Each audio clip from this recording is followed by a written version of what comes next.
Hello बच्चों, आप सभी कैसे हैं। आशा करती हूँ आप सभी अच्छे होंगे। आज की हमारी कहानी बहुत ही प्यारी सी है, नीलांबर और पूर्णिमा की रात। इसका प्रकाशन किया है रूम टू रीड ने और इस कहानी को लिखा है अपर्णा जी ने और इसका चित्रांकन किया है निर्जारा ने और ट्रांसलेट किया है अनु मलिक ने। चलिए हम कहानी पर चलते हैं अपनी। बाकू को गिनना और पक्षियों को देखना पसंद है। एक दिन वह रंग बिरंगे पेड़ों वाले जादू जंगल में भटक जाता है। यहाँ एक परेशानी है जिसे रहस्य में नीलांबर फूल ही हल कर सकता है। क्या गणित से बाकू का प्रेम यहाँ काम आएगा?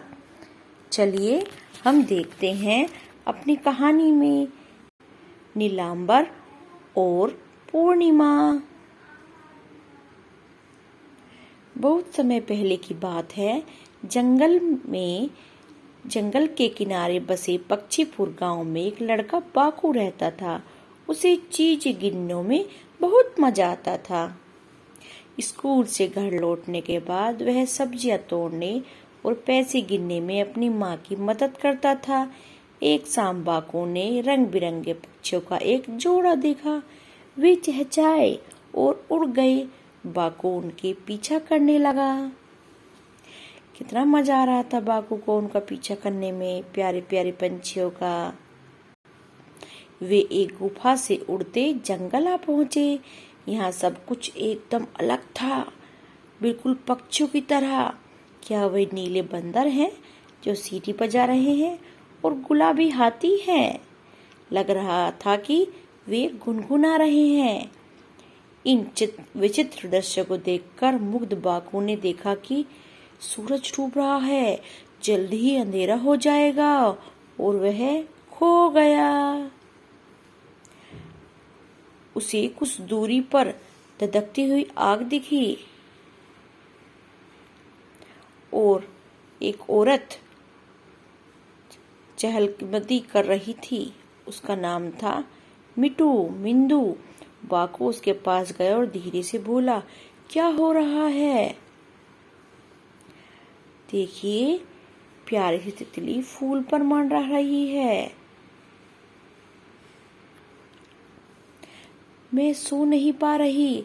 6 महीने पहले मेरे 10 वर्षीय बेटी कोया का विचित्र रोग हो गया। उसके बाद से वह बैठ नहीं पाती।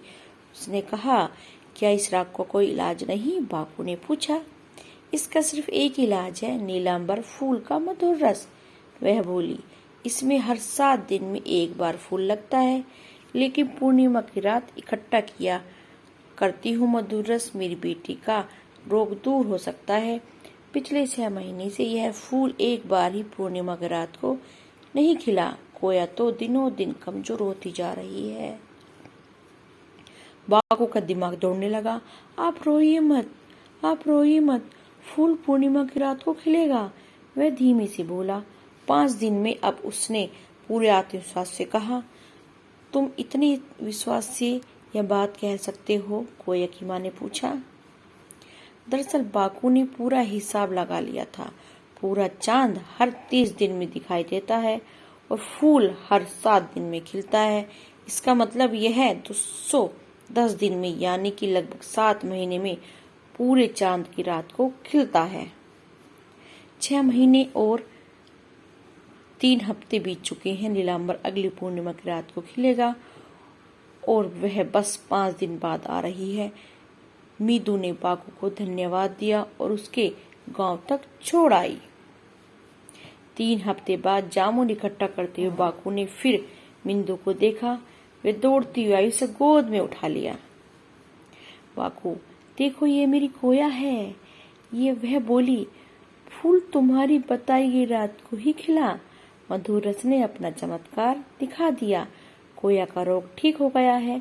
बाकू खुश था, बहुत खुश था। मिंदू की दुनिया में सब कुछ ठीक हो गया था। क्योंकि हिसाब किताब लगाने से हमें पता लगता है कि कितने दिन बाद पूर्णिमा और कितने दिन बाद अमावस्या आती है। इसी तरह से बाकू ने किया कि कब पूर्णिमा आएगी और कब नहीं, कितने दिन में पूर्णिमा आती है, कितने दिन में अमावस्या आती है। उसके अनुसार उसने हिसाब लगाकर मीनू को बताया कि कैसे फूल खिलेगा और कब फूल खिलने वाला है। बाकू ने यह हिसाब कैसे लगाया आप बताएंगे? बाकू जानता था कि नीलांबर फूल हर 7 दिन में एक बार खिलता है। पूरा चांद हर 30 दिन में दिखाई देता है। आखिर उसे कैसे पता चला पूरा चांद और फूल का संयोग दिन बनेगा? गणित से, सच पूछो तो न्यूनतम एलसीएम से निकाला। न्यूनतम समापवर्तक एलसीएम क्या है? दो संख्याओं, हम उन्हें आ और ब कहते हैं। एलसीएम वह सबसे छोटी इकाई है जो ए और ब दोनों की गुणज करती है। चंद्र चक्र जो कि एक दूसरे से दूसरी पूर्णिमा तक होता है, 28 दिन से 31 दिन के बीच कुछ भी हो सकता है। औसत रूप से पूर्णिमा का चक्र 29 से 53 दिन का होता है, जिसे 30 दिन के लिए मान लिया जाता है। आप एलसीएम कैसे निकालेंगे बताओ? ये बहुत बढ़िया सवाल है हमारा। 3 और 5 का एलसीएम प्राप्त करने के लिए 3 के गुणज लिखें। 3, 6, 9, 12, 15, 18, 21, 24, 27, 30, 33 जो हमारे 3 से गुना हो सके वो हमने लिख लिए। अब 5 के गुणज लिख लेंगे हम जो 5 से गुना हो सके। 5, 10, 15, 20, 25, 30, 35, 40 ये सब हमारे 5 से गुना हो सकते हैं। दोनों के साझा गुणज हैं 15, 30। इन दोनों में सबसे छोटा साझा गुणज हमारा 15 है। 3 और 5 का एलसीएम कितना हुआ हमारा? 15। कितना सा सरल सा सवाल है। एलसीएम निकालने का तरीका बहुत ही ज्यादा सरल है, वो आपको मैंने सिखा दिया है अच्छे से। मुख्य विधि या प्राइम फैक्टराइज की विधि, हम आमतौर पर बड़ी संख्याओं का एलसीएम जानने के लिए इस विधि का प्रयोग करते हैं। इसमें हम प्रत्येक संख्या को प्राथमिक कारकों के उपयुक्त में लिखते हैं। और आइए 20 और 30 का एलसीएम निकालें। सबसे पहले हम प्रत्येक संख्या को इसके घटकों के रूप में लिखते हैं। 20 में 2 गुना 2 गुना 5, 30 इक्वल टू 2 गुना 2 गुना 5। अब हम सभी को घटक को गुना करते हैं। 2 गुना 2 गुना 3 गुना 5 गुना इक्वल टू 60। पूर्णिमा की रात को नीलांबर कितना अंतराल पर दिखता है? इसका उत्तर है 7 और 30 का एलसीएम है 7 equal to 7। 30 equal to 2 multiply 3 multiply 4। LCM equal to 2 multiply 3 multiply 5 multiply 7 equal to 210। इस तरह से नीलांबर 210 दिन में एक बार पूर्णिमा की रात को खिलता है। कल्पना करो, आपने अपने पड़ोस की दुकान का मसालेदार बड़ा पाव खरीदने के लिए बात सोची।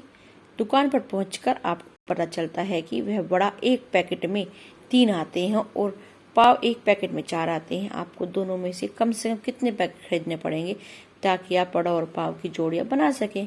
कुछ भी फालतू न बेचें, आपकी पार्टी शानदार हो जाएगी।